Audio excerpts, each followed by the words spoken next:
was going to turn out this well, though, really. I told you we're going to do a lot of things. Nobody thought it was going to turn out like this. This has been crazy.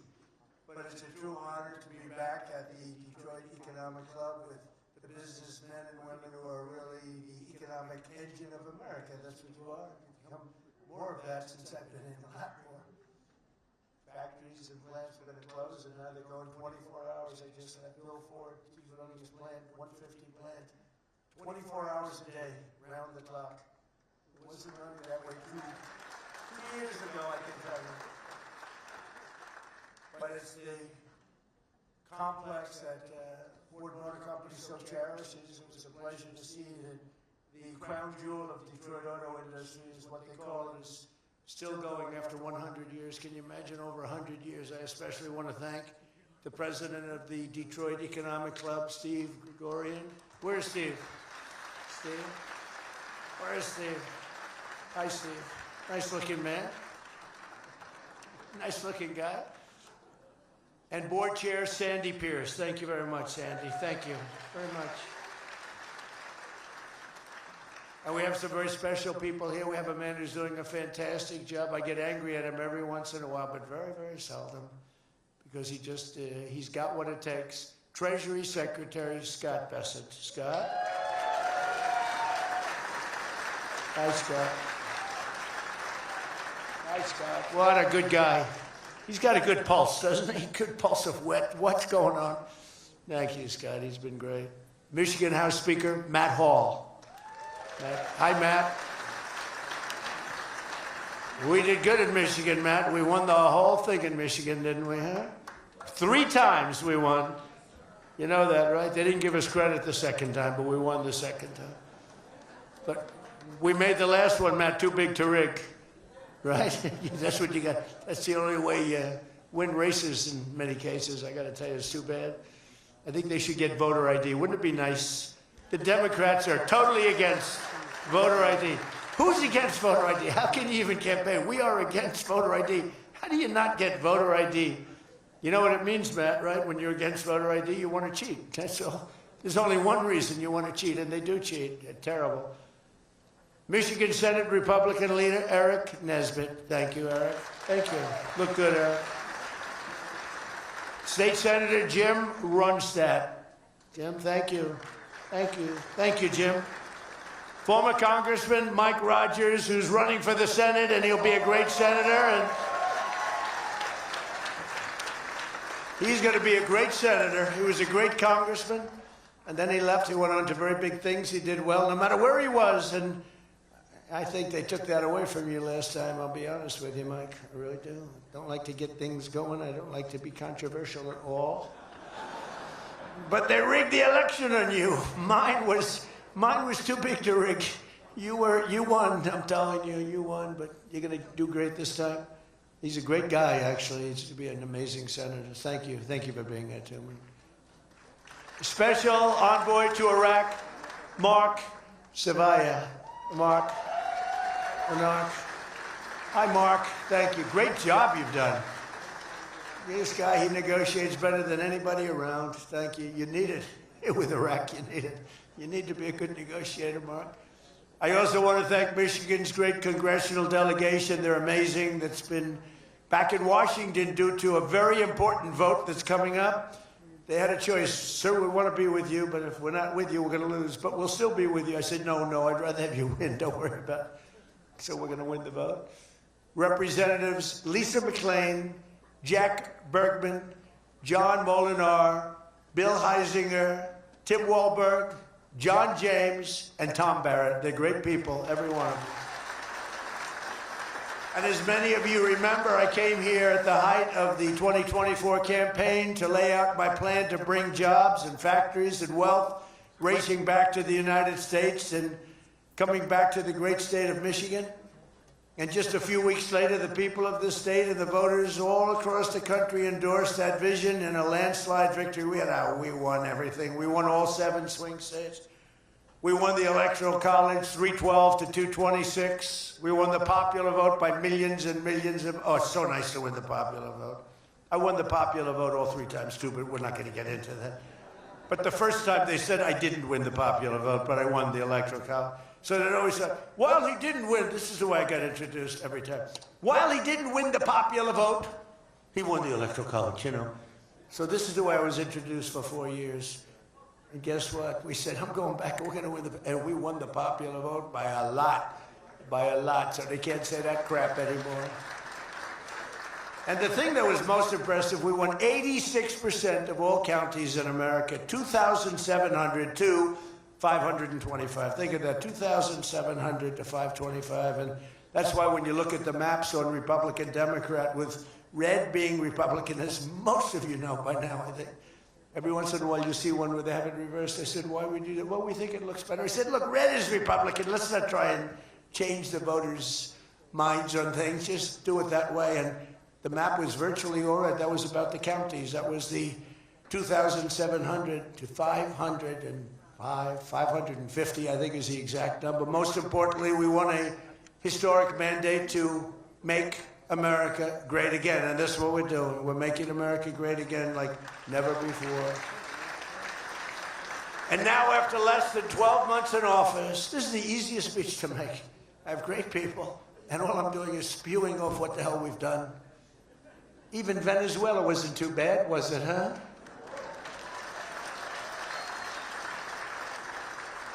But you have people, Democrats, they say, I don't know if we should have done Venezuela, I don't know. Anybody that says that hates our country, okay? That was as flawless an attack as there has ever been. And they asked us to help them. They have 50 million barrels of oil. They said, take it. It's $5 billion. And we did. We're working with the Venezuelan people and representatives, and it's amazing. But that was an amazing situation. But we did al-Baghdadi, flawless. We did Soleimani, flawless. We did the Iran nuclear attack where we wiped out their nuclear capacity, which would have been very bad. You wouldn't have peace in the Middle East, flawless. We did them all flawless. I want to keep it going that way, too. I like flawless. Think about Jimmy Carter, the great Jimmy Carter, with the helicopters crashing, the hostages all over the place. Remember that one? Think about Sleepy Joe Biden with Afghanistan. What a disaster. The most embarrassing day in the history of our country, in my opinion. Real dope. Now, after less than 12 months in office, I'm back in Michigan to report to you on the strongest and fastest economic turnaround in our country's history. It's really been historic. There's never been, we're not 12 months, we're through 11 months. We've got $18 trillion being invested in our country. The most of any country ever was 3. We're at 18. There's never been anything like this. You are so lucky I allow you into this room to even be with me. I'm kidding. I'm kidding. The fake news will say, Donald Trump thinks he's hot stuff. Right now, I'm feeling pretty good, though, I will say. Oh, you're so lucky to be here.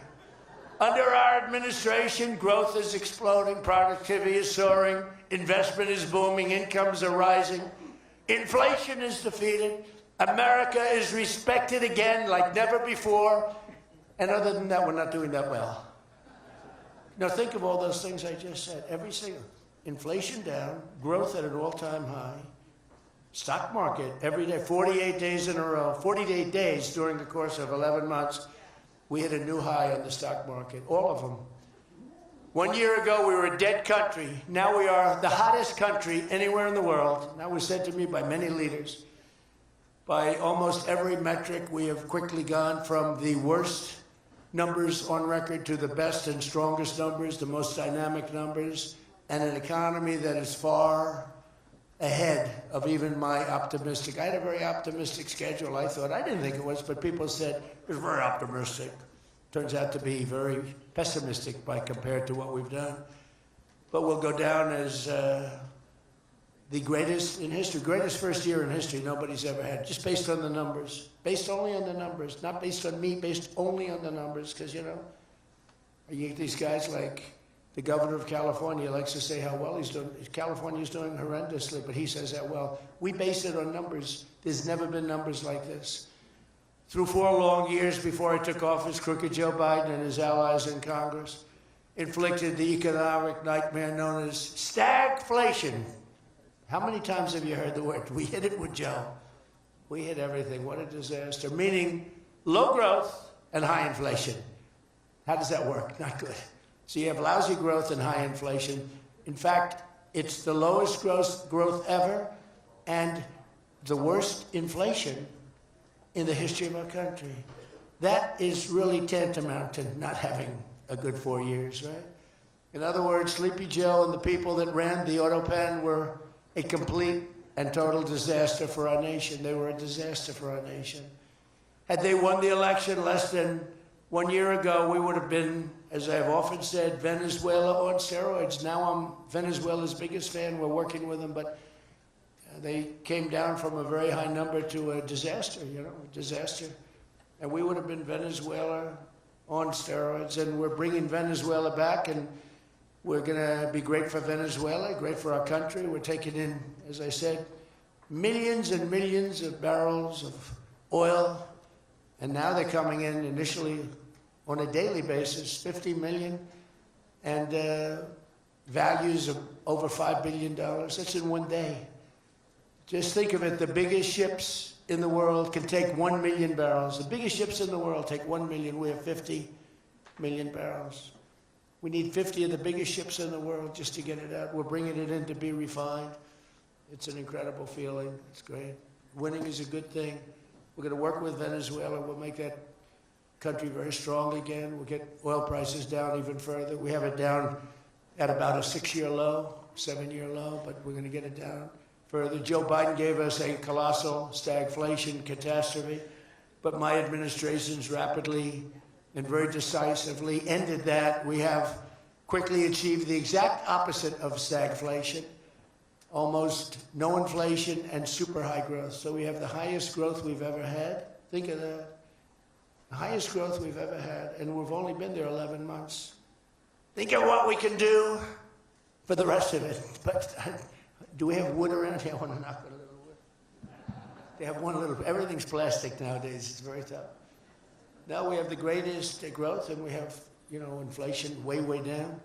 But we inherited terrible growth, and we inherited the worst inflation in the history of our country. The fake news would say 49 years. So when I say the history, they give me a lot of time, but I believe it's the history. But let's say 49 years. Would you say 49 years is okay, right? It's pretty bad. What do you think, Mr. Senator, Mr. Future Senator? I'd say 49. What sounds worse, 49 years or history? I think 49 years almost sounds worse. Maybe I'll just use it and I won't argue with these people. As of this morning, core inflation for the past 3 months has been just 1.6%. The numbers we just announced just before I came on stage. And GDP is smashing expectations with the fastest growth for this country in many years. The fourth quarter is projected at 5.4%, and that's despite the Democrat shutdown where we lost at least 1.5 points. The Democrat shutdown, we would have had close to 7. Think of that, close to 7 they were projecting to, the fakers were projecting to. And if we keep deregulating and adding more capacity, like I saw today at Ford, and if we don't raise interest rates every time good news is mentioned. In the old days, I'm probably old. I used to be up at these lecterns and I'd say, I'm younger than pretty much everybody in the room. Now I say I'm older than pretty much everybody in the room. I like it the other way better, actually. But you're too young. But in the old days, when you had good numbers, interest rates would go down. When you had good numbers, the market would go through the roof. That's the way we're going to make it again. That's the old-fashioned way. That's the right way. Today, if you announce great numbers, they raise interest rates to try and kill it. So you can never really have the kind of rally you should have. What happens and what we want, we're going to have a lot of great months, a lot of great quarters. I want the market to go up. You announce unbelievable numbers and the market goes down because they know you're going to do everything possible. In the Fed, we have a real stiff in the Fed, but that's for another day. But they raise rates. So everyone says, oh, they announced great numbers. It's great, great, great. And the market goes down because they immediately raise rates. No. When the market goes up, they should lower rates. You want to see 20% and 25%? You want to see what we can do? We've got to go back to an old standard. When there's good news, the market should go up, not go down. Does that make sense to everybody? And that's the way it used to be for most of the time. That's the way you make a country great.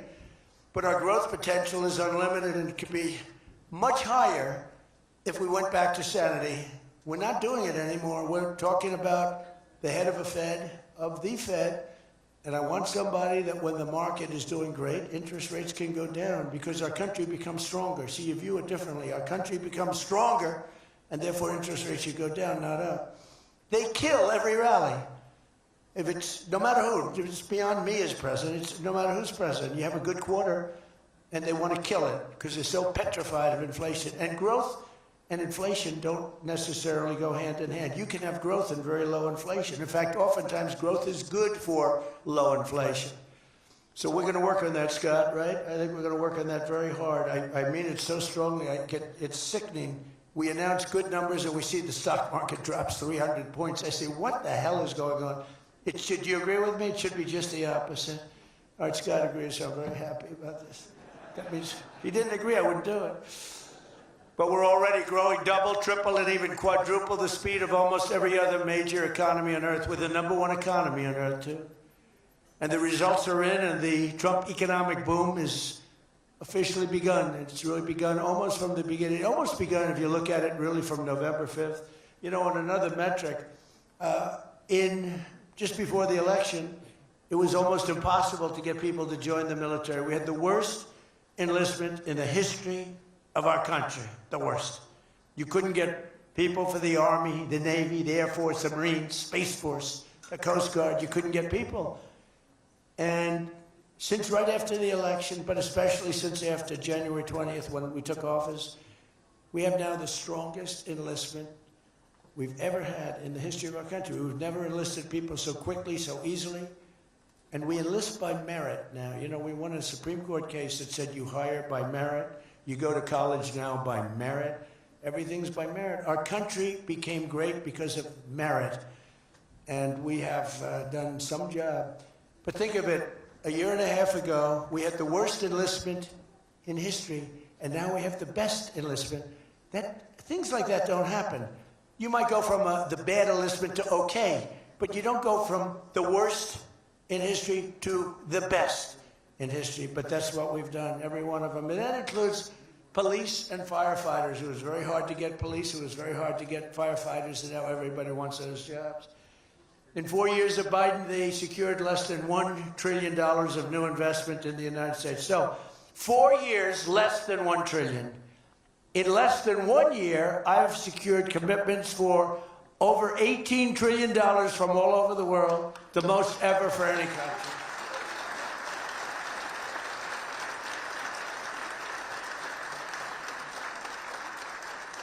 Think of that, though. They did, and I'll tell you what, had she won, it would be a disaster because you would have people leave. You would have not had $1 trillion. You would have had $5 trillion, $10 trillion leaving the country, and your welfare would have doubled. When you look at what's going on in Minnesota, is that a disgrace? Is that a disgrace? But we'll talk about that. Under Biden, we had the highest trade deficit ever recorded, losing more than $1 trillion every single year. How about that? It was killing Michigan, and everywhere else in our country was being absolutely destroyed. But in a matter of months, largely because of tariff income and the election result, we've slashed that gaping trade deficit by, in a short period of time, 62, it just came out, 62%. People are stunned. The fake news back there, look at those cameras rocking and rolling. No, the fake news back there is, they're very upset about it, actually. But they're stunned. They can't believe it. We cut our trade deficit in actually 10 months was when the number came out. We cut it by 62%. It's going to go better than that now. The stock market is now the highest in history since the election. We've set all of those records, and I think an all-time record that's so important to me because so many people have them is boosting 401ks and retirement accounts for millions and millions of Americans, people that are in the police departments, the fire departments, people that are construction workers. A policeman came up to me recently, a nice guy guarding me. He was a perfect guy to guard me. He was a massive guy, big, strong guy. He said, "Sir, you made me look so good in front of my wife. My wife thought I was a horrible investor because every time I invested, we lost money. And we have a 401k, and I'm up like 85%. She thinks I'm Warren Buffett. She thinks I'm brilliant. She's now calling me brilliant. It makes my life much easier. I love my wife much more now. She calls me brilliant every time. I said, don't worry, you're going to do even better for the next 3 years. But one of the biggest reasons for this unbelievable success has been our historic use of tariffs. It was the tariff that made America strong and powerful in past generations, and then we got off and we went to the income tax system. Great going, fellas. You know, we were the strongest in 1887, relatively speaking. That was around the McKinley time, Teddy Roosevelt and some others, but we were really strong. It was all tariffs. And I know what happened. Some of these countries got together and they say, hey, convince the United States that it's no good, the tariff system is unfair to us. And so some genius, I know who, I don't want to get into it, but some genius said, oh, let's go to an income tax system. So instead of foreign companies and countries paying everything, the people started paying. And then after that, you had a depression, but that was a long time. That was in like 1913, you had the tariff switched into income tax. And then in and they like to blame tariffs. You ever notice they blame tariffs? No, they brought tariffs back in 1932. They brought them back to try and save the sucker. But it was in 1929, because a lot of people, you know, the anti-tariff people. Now, an anti-tariff person is a pro-Chinese person, like Koch. This guy's fought me in every election I've ever been in, and I've kicked his ass. He inherited a lot of money, and I don't know the gentleman. But he fights me, and then he goes out and says, I made more money with Trump than I ever made in my life. And then he supports these other people that were total losers. Gives them a lot of money. But he made more money. Everybody makes money with me. I always made money for people. Now, it's tariffs that are making money for Michigan, and the entire country is stronger and safer and richer than ever before outside of that period of time. No, if they had what was called the Great Tariff Act of 1887 or something like that, and it was a great group of people like yourselves. They picked really smart people to sit on a committee. They had so much money they didn't know what to do with it, and they wanted to have the money given away. You know, we built the Panama Canal out of tariffs. We did a lot of things. Panama Canal was the single biggest investment, relatively speaking, that this country's ever made. Would be the equivalent of trillions of dollars today. And Jimmy Carter gave it away for $1. It was also the most profitable thing ever built. In other words, like buildings or casinos or anything, the most profitable thing ever built was the Panama Canal. And brilliantly, Jimmy Carter thought the country of Panama should have it, even though we lost 36,000 people to the mosquito. You know that, right? To the mosquito and a certain snake, which was not a very nice reptile. This was a brutal reptile. You got bit, it was over. It was just saying, bye-bye, everybody. We lost 36,000 people. Malaria, the mosquito, and the snake. And he gave it away for $1. Well, at least we got $1. That's better than most of those guys do. We got $1 for that. Most expensive thing ever built, most profitable thing ever built, too. Makes so much money. Every prediction the critics made about our tariff policy has failed to materialize. The evidence shows overwhelmingly that the tariffs are not paid by American consumers, that they're paid by foreign nations and middlemen. And Scott went over that with us before, and they're paid by middlemen. They raise the thing. Countries get involved. They pay them because otherwise they won't have companies. They won't be viable. And we're the big beneficiary. Once again, the so-called experts were 100% wrong, and Trump was right. People of Michigan were 100% right. You elected the right guy. Have you had the other person, everybody, we wouldn't even be having a meeting today, probably. There'd be no meeting. The economic club would be saying, like, man, we're doing bad. It's going to be awfully tough to get people to show up. This is going to be tough, the chairman. This is going to not be a good day for us. We don't want to have, let's cancel the meeting immediately. The Trump tariffs have delivered us trillions of dollars of new investment, unprecedented new partnerships on minerals, rare earths, defense, and artificial intelligence, and historic levels of foreign military sales. You know, you have the Supreme Court now going to rule on whether or not we can use tariffs. Can you believe this? A case brought about by people that are China-centric, foreign-centric, but China-centric. I wouldn't want it if I was China either. You know, China's one of our biggest taxpayers right now. China, would you ever believe you'd hear that? And they've been great. My relationship with President Xi has been great, but we have a group that's foreign-centric, China-centric, suing, and we'll figure something out if we don't win, but we should win. I mean, we should win. So great for national security. I ended 8 wars. Think of that, 8 wars. And without trade and tariffs, you wouldn't have been able to end any of them.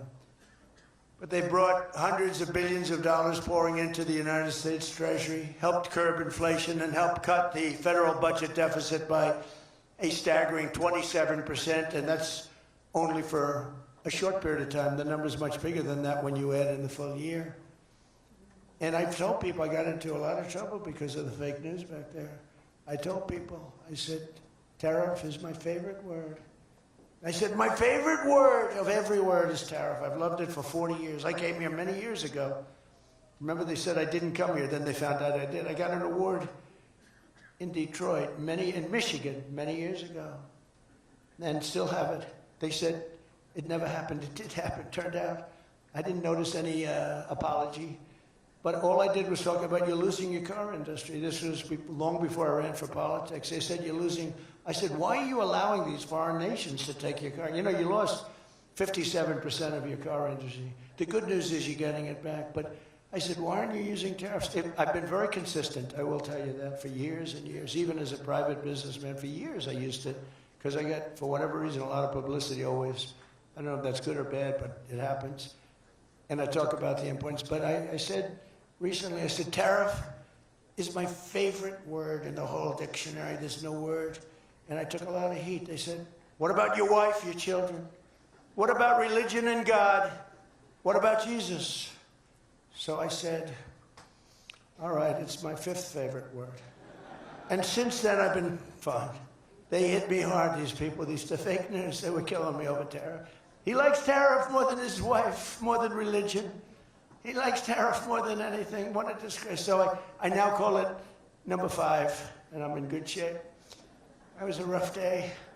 It's my favorite word, and I got killed. Every word, you know, when you go up here, you take a big chance, especially me, because I go off teleprompter about 80% of the time. But isn't it nice to have a president that can go off teleprompter? Don't you think? Remember the speeches Joe would make? First of all, they'd last a matter of seconds, you know. Thank you very much. You ever notice Joe would always cough before a speech? State of the Union, he gets,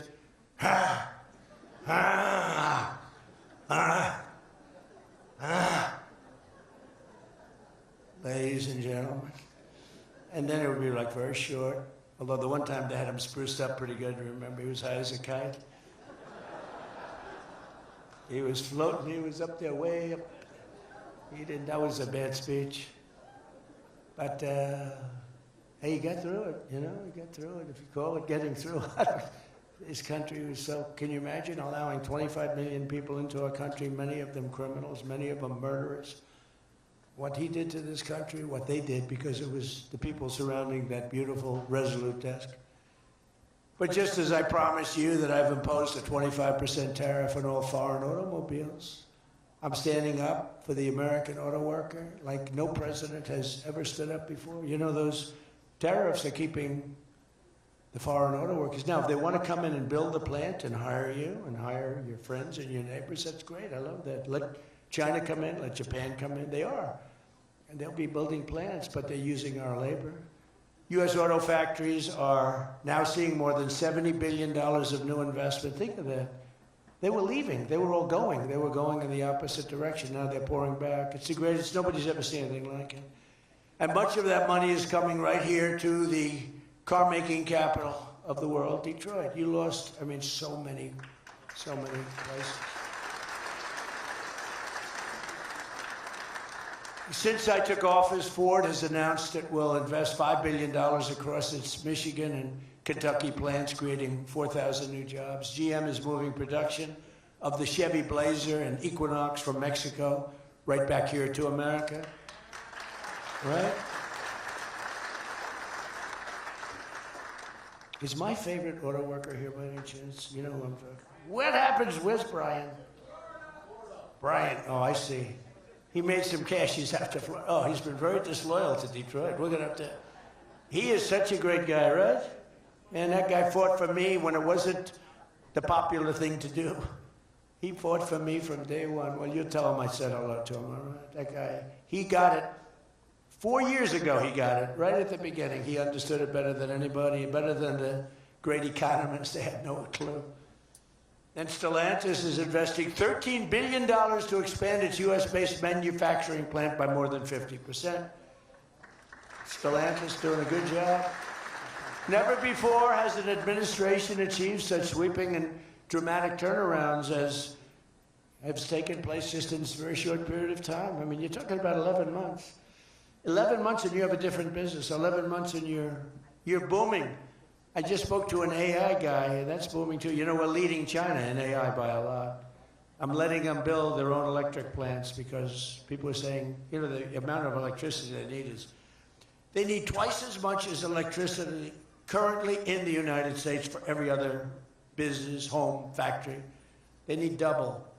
So I said, we can't do that. And then I had the idea. When they build these $50 billion plants, I'm going to let them build, and they're already building big electric plants to take care of their plant. And any excess electricity, they'll sell it back to our country. It's an unbelievable, and therefore, we're going to build, I think if they really add it, you know, you hear how much, and I have great respect for China, but you hear they're building a lot of electricity, but we are too. But we're having it built privately. They're going to own their own electric. They're becoming their own electricity producer. And when they heard this idea, they thought it was great, but they didn't take it seriously because they said it's too good to be true. But then they realized that I was serious. They were getting them 2- and 3-week approvals. They don't have to wait for 20 years before they get rejected. You know, in the old days, they had to wait for 20 years, and then they get rejected at the end of 20 years. Guys would give up their whole career trying to get one approval, and then they get rejected. In every aspect of our agenda, we're putting America first, and nothing will stand in our way. Nothing's going to stand in our way, nothing. So one of our top priorities in this mission is promoting greater affordability. Now, that's a word used by the Democrats. They're the ones that cause the problem. The one thing, they stick together. They don't have some of the people that we have. I don't know, it's a genetic thing. It's something in the blood. We got some real losers, mostly great, but I wouldn't use the name Romney because I'm in his sort of territory, so I would never use that name. But, all right, I'll use it. They don't have a Mitt Romney that votes against everything. They don't have a Rand Paul that votes against everything. I got him elected twice. He was a stone cold loser. I went to Kentucky where I won by a lot. I did a rally for him. Then I did another rally, he won. Then I went the second time, he won. Then he votes against all the time. It's just crazy. I don't get it. Then you have Lisa Murkowski and you have Susan Collins, disasters. And you had a gentleman from Indiana that I don't believe it, Todd Young, he voted against. And you'd say, why are you voting against? They can't give you an answer. They're unable to give you an answer. It's like, why are they against the attack on Venezuela? They're against the attack after they found out it was the most successful attack, probably the most talented, most brilliant tactically attack that we've had maybe in 100 years. And they're against it. Why? It's one thing if the attack failed, I'd probably do that too, or change. I'd be in favor. Then if it failed, I'd say, I told them not to do it. That's what they do. But here we have one of the most successful attacks ever, and they find a way to be against it. It's pretty amazing. But it's a shame, and we have some others, but not many. We have a great party, but we have people, the Democrats, whether you like them or not, they stick together like glue. They have horrible policy. Thank God they have horrible policy, because they're smart, they're evil, they're vicious, but they're bad policy. For instance, you could be a genius and try selling men playing in women's sport. You could be a genius, try selling transgender for everybody, open borders, let the world come in, let the world's prison population come into the United States, including all of the murders, 11,888. That's what we're trying to get out of Chicago and Minnesota and these places. So they stick together, which I admire because I'm a very loyal person, but they have horrible policy. Can you imagine if they had good policy? They were on this morning talking to all the reasons that men should be playing in women's sports. They had a football guy there, flag football. This guy was like 6'6", he weighed 290 pounds with zero body fat. And they had a few young women. They were the size of his leg. He wouldn't have had to run. He could have just walked. They couldn't have done a thing about it. 10 of them would have to jump on him. That wouldn't have had any impact. I don't think he would have been like a fly. It's so ridiculous. It's so demeaning to women. It's so demeaning. Look at the weightlifting records. I mean, the record got beaten by 112 pounds, a record that stood for 18 years. 1 ounce they'd put on stood for 18 years. Guy comes along who was a poor lifter as a man. He was at the lower portion of the class. Comes along and broke the record by 112 pounds. Think of that. They fought for years to beat that record. How about the swimming records? I mean, you can go to sleep during the time the man comes in and the woman. You can go take a nap for a little while. How about the long distance race that took place not so long ago? Long distance, these marathon deals. They had top men, top women. The man came in. The woman came in 5 hours and 14 minutes and 36 seconds behind the man. Think of it. You're waiting. The man comes in. Now you're waiting 5 hours. What do you do if you're the parents? You go home and sleep for a while. Who the hell wants that? It's so demeaning to women, and who are great athletes. It's so demeaning to them, and it's right now in the Supreme Court. I can't believe it would even go to the Supreme Court. I mean, could you imagine 20 years ago talking about men playing in women's sports? They'd think you're crazy. Or transgender for everybody? If you said there will be no mutilation on children, that's one of my standing lines. We will not allow the mutilation of a child. Can you imagine having to say that? 15 years ago, people would say, is that guy crazy? Of course we won't. But we're living in a different time. It's a crazy time we're living in. After real wages plummeted by $3,000 under Sleepy Joe Biden, real wages are up by $1,300 in less than 1 year under President Trump.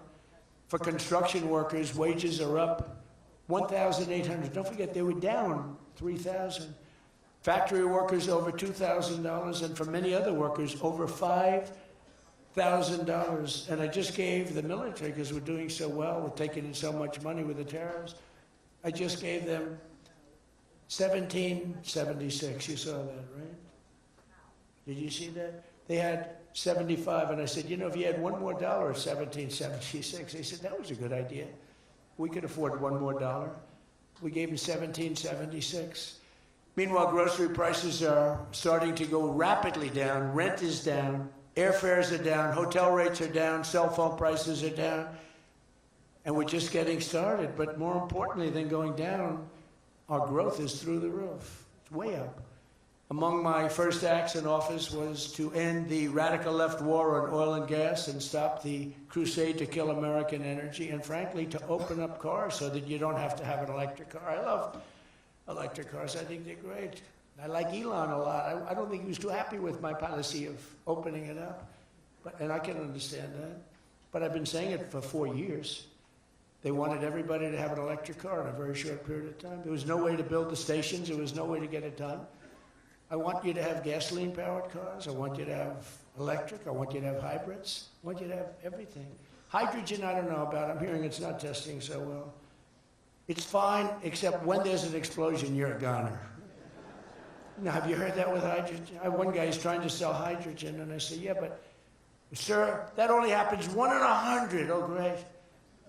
When it happens, they find the body like 300 yards down the road. So I said, I'll pass on hydrogen. Maybe there's something I don't know about, but is anybody in the hydrogen car business?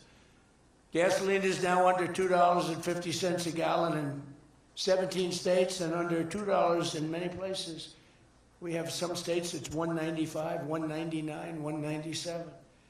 As we speak, these are gas stations, and think of that. We have gas stations in the Detroit area where you can fill up for less than $2.30 a gallon, whereas 2 years ago it was $4.50, and in many places it was way over $5. Think of that, $2.30. You see it.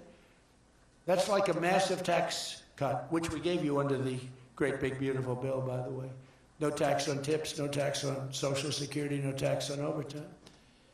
And with our extremely successful operation in Venezuela earlier this month, that number soon is going to go lower because we're going to have a lot more energy. We're going to have a lot more, as opposed to a country that's going to be totally shut down, no fuel, no gasoline, and it's, you know, they say it's got more than Saudi Arabia. Who knows? Got a lot.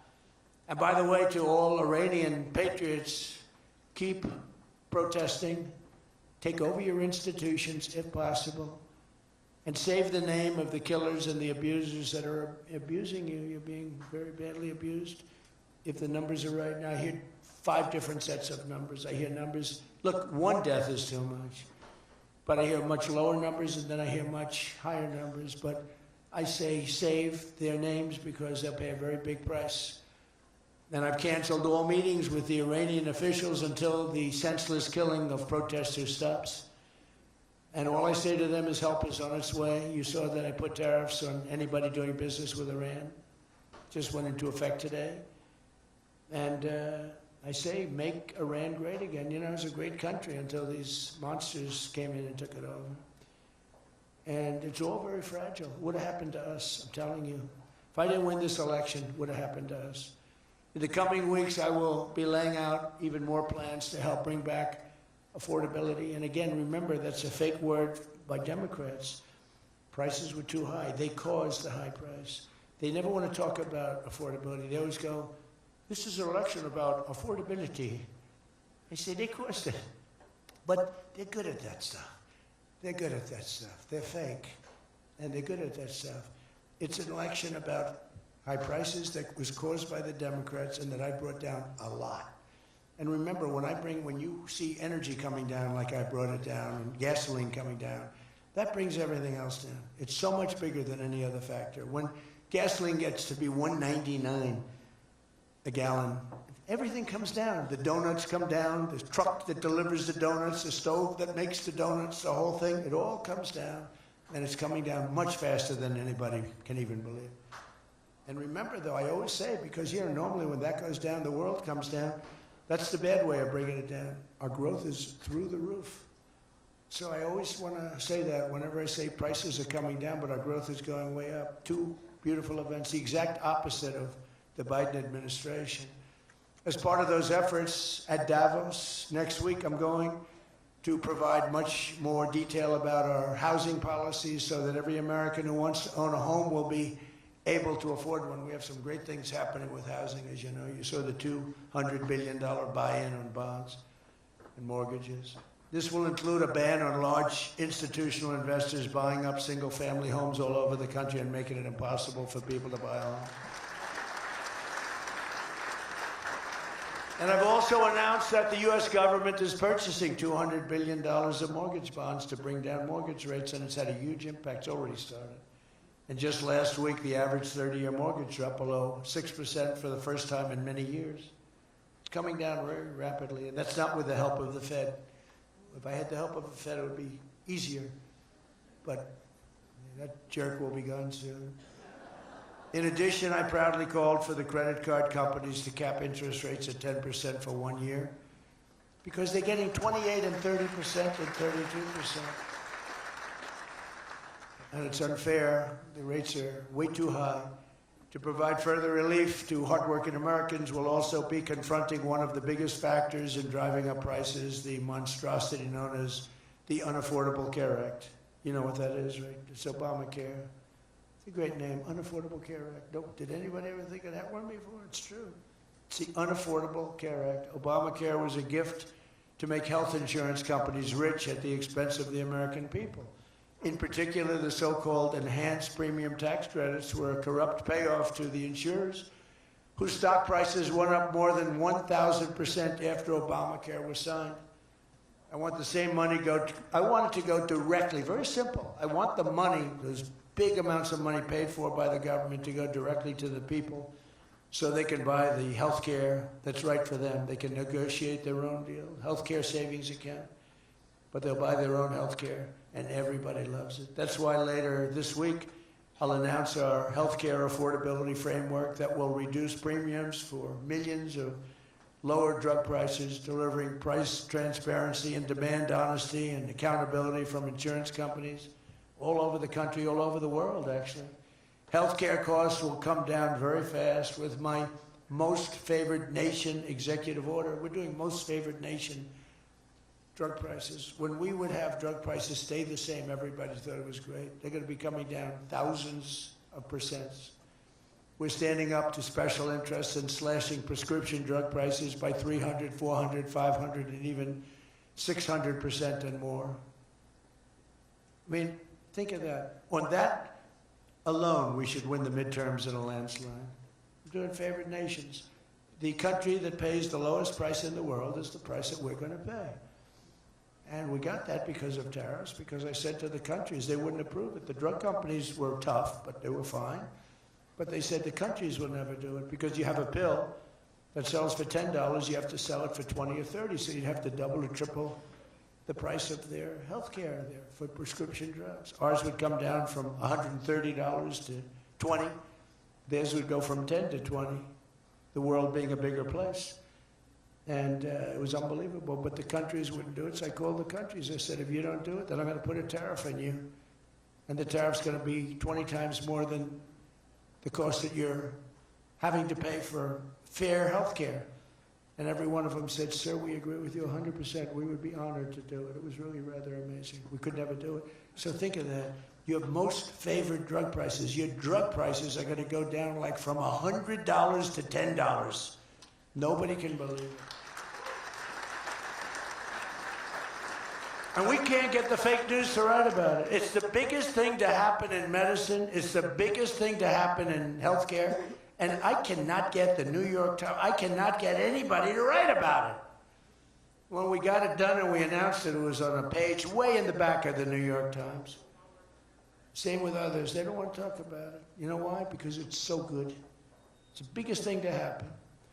Over the past 12 months, almost every promise I made to you right here in 2024 has been kept. I've kept all my promises and much more. I mean, I've given you much more than I gave you promises, and I produced much more than I said I was going to produce. I gave you the largest tax cuts in American history, cutting taxes across the board in the great, big, beautiful bill. And as I told you, I mean, who would have gotten you no tax on tips, as I said before. No tax, I said it over and over again, no tax on overtime, no tax on Social Security for our seniors. Any senior should be voting for it. It's because the Democrats won't do this. It doesn't work for them. And we also made interest on car loans fully tax deductible, so that when you go out and buy a car, if you have a mortgage or you get a loan on a car, you're allowed to deduct interest for the first time ever. That's never happened before. But only for cars that are stamped with the beautiful words, made in the USA. In other words, we're only letting that take place if the car is made like in Detroit or in the USA. Our tax cuts also provided 100% bonus depreciation on all new equipment and capital investments, meaning that for any manufacturer looking to bring production back to America, you can write it all off, everything.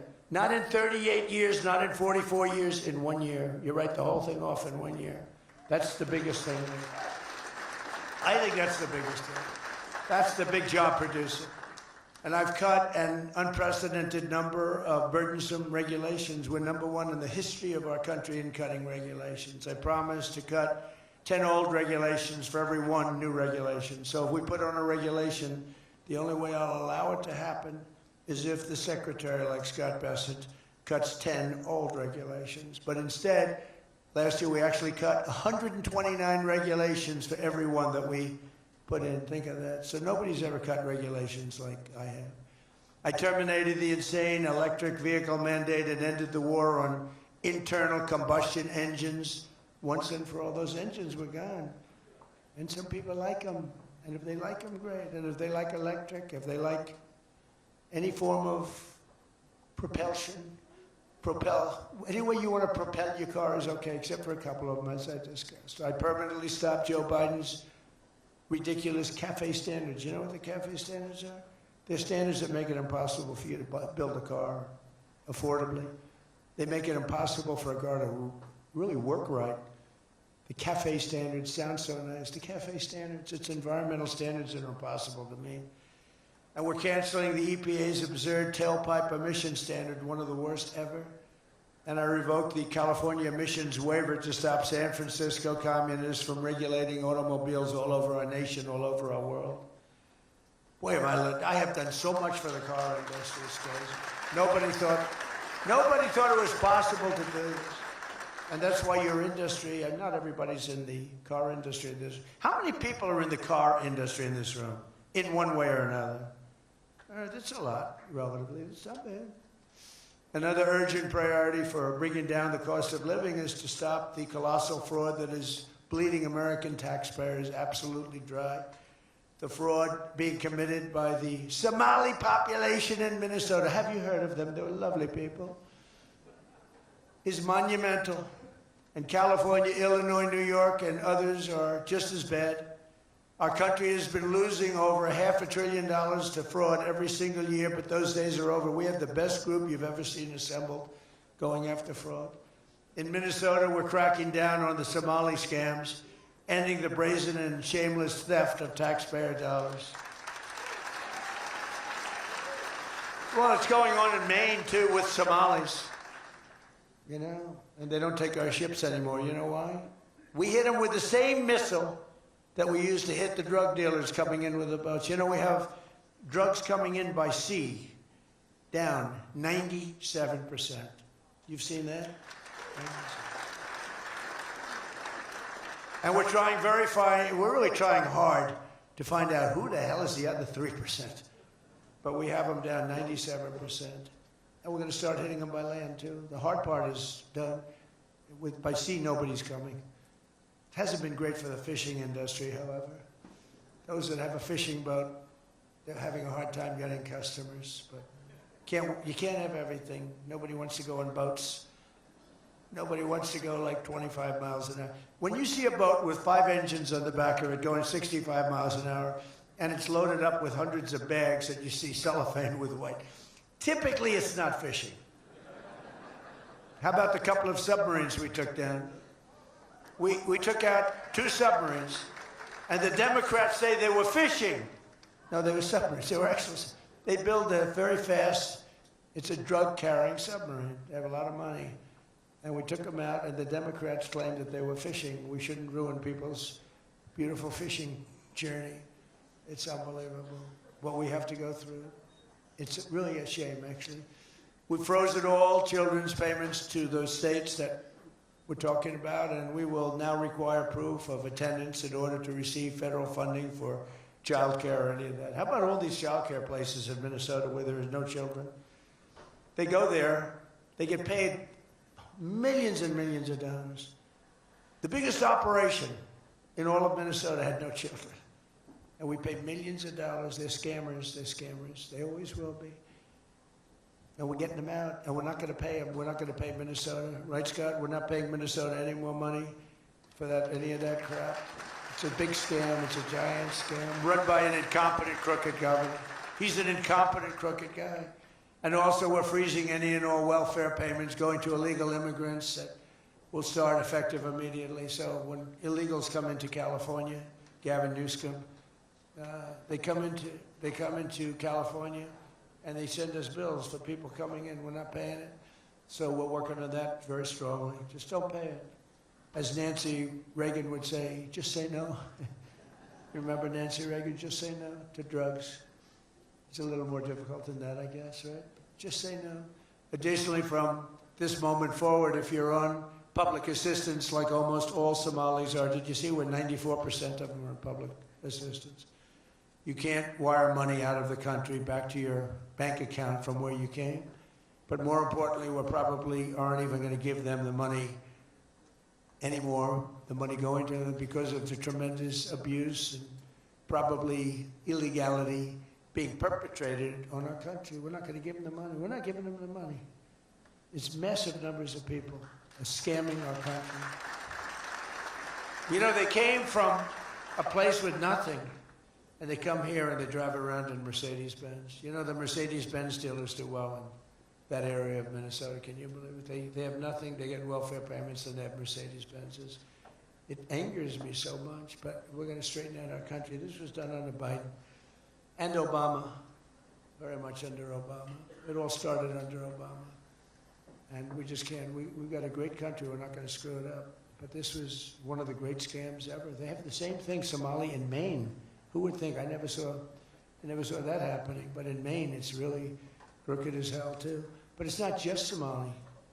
It is them, but it's not just. There are many other places, many other people. The whole country, if we stop this fraud, this massive fraud, we're going to have a balanced budget. That's how much money you're talking. We'll have a balanced budget without all the growth I'm talking about. And then you add the growth, we got one hell of a country. We're giving 90-day notices to places like California, Scott. Right away, we're going to send out that notice. Who would bill the federal government as people poured into the state to send those people back because no country can afford to do it? No country can afford to take in millions of people, pay for their education, their health care, their hospitals. You just can't do it. And we all have a heart, you can't do it. But many of those people are murderers. They're people released from jails, prisons, mental institutions, insane asylums. They're people that are drug dealers. They're addicts. Additionally, starting February 1st, we're not making any payments to sanctuary cities or states having sanctuary cities because they do everything possible to protect criminals at the expense of American citizens, and it breeds fraud and crime and all of the other problems that come. So we're not making any payment to anybody that supports sanctuary cities.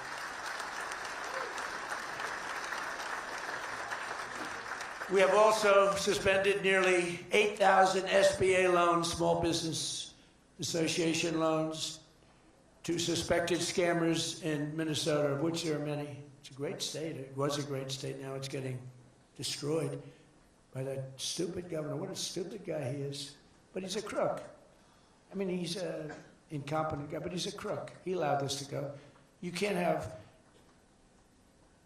corruption on a scale that nobody's ever seen before, and you're sitting as a governor and you don't know what's going on. It's impossible, even though he's a stupid guy. We're investigating large-scale visa fraud, and the Department of Justice has already charged nearly 100 people in criminal conspiracies in Minnesota. They're all over the place. Last week, we announced that I'm creating a brand-new division at the Department of Justice, a legal strike force led by a really tough, smart new Attorney General for fraud. He's a fantastic young guy. He's so impassioned to do this properly. We intend to imprison any fraudster, politician, or public official involved in these sick plots to loot and pillage our country. Think of that Ilhan Omar. She lives in Somalia. They don't have a government. They don't have a military. They don't have police. They don't have anything. All they have is murder and robbing ships, bringing in ships, pirates. That's stopped. Same missile, ping. That's the end of them. It's amazing how that can stop corruption. Those missiles, they never miss, you know. The same one, exactly the same one. But think of it, she comes from a country with nothing, and she comes here and she tells us about our Constitution. I have a constitutional right to rip off the country. I guess she's a total scam artist. Anybody knows. How do you let her get away with it? AOC plus 3. She was one of the 3. They're all scammers. They're so bad for our country. They're so bad for our country. Our ICE operation in Minnesota, for example, is finding hundreds of killers, violent predators, and child rapists, some of the worst criminal offenders anywhere in the world, murderers all over the place. All we want to do is get them out. Did you see the pictures that we put up? Hundreds of them. Murderers wanted for murder, wanted for the worst drug selling. One of them is one of the biggest drug dealers in the world.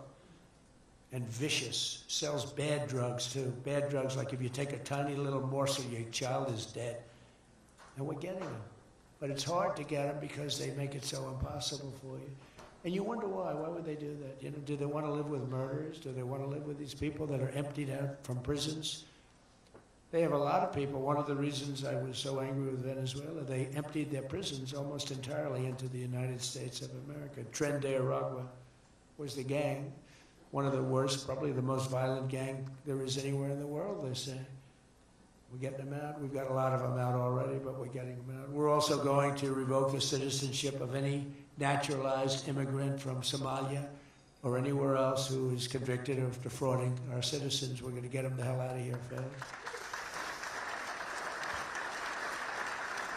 And if you come to America to rob Americans, we're throwing you in jail and we're sending you back to the place from where you came. We're throwing you right in jail.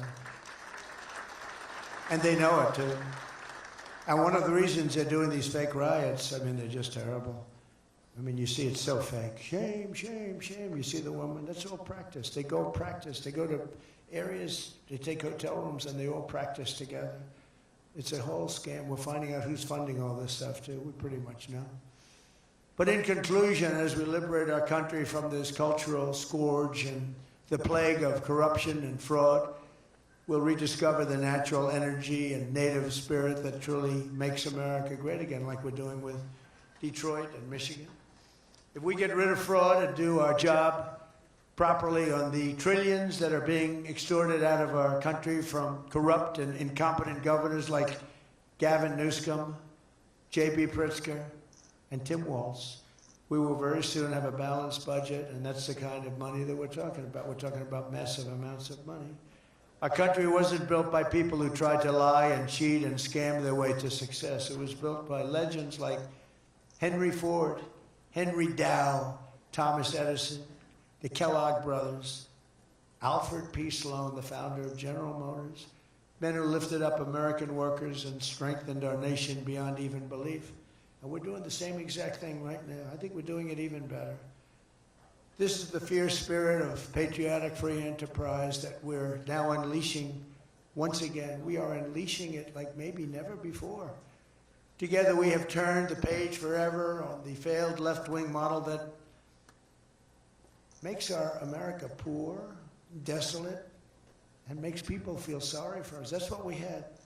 We had a country where our leader was laughed at and our country was scorned. We had a country that was laughed at. They laughed at us. 2 years ago, they laughed at us. They thought we were fools. They thought we were stupid people. Now we're seeing that they're not the smart ones. We are. But we have a great America, and we're going to enrich it. And foreign nations, foreign migrants, criminal fraudsters, and corrupt politicians are not going to play a role anymore. They're going to be in jail. Under the Trump administration, we're reclaiming America's dignity, rebuilding America's wealth, and we're putting the productive, hardworking American citizen at the center of every single thing that we do. They were the ones that built America, and they will build it up again, and that's what they're doing at levels nobody thought was possible. So today, after less than 1 year, our border is secure. Remember, they talked about the border, how bad? In 3 weeks, I didn't go to Congress. I said, secure our border. And they did. Remember Biden, he said, I have to get approval from Congress. Had nothing to do with Congress, had to do with respect. Our spirit is restored. Inflation is stopped. Wages are up. Prices are down. Our economy is booming like I think you'll see soon, like never before. Our military is strong and unprecedented. I rebuilt our military in my first term. Our workers are thriving and our auto industry is returning to the country where we all began and where it all began, and frankly, a country that we love. The United States is winning again, and we're rapidly making America and the great state of Michigan greater and more prosperous than ever before. I want to again thank the Detroit Economic Club. You do a fantastic job, so respected. God bless you, and God bless America. Thank you very much, everybody. Thank you. If you like this video, then like, share and subscribe to ET Now World.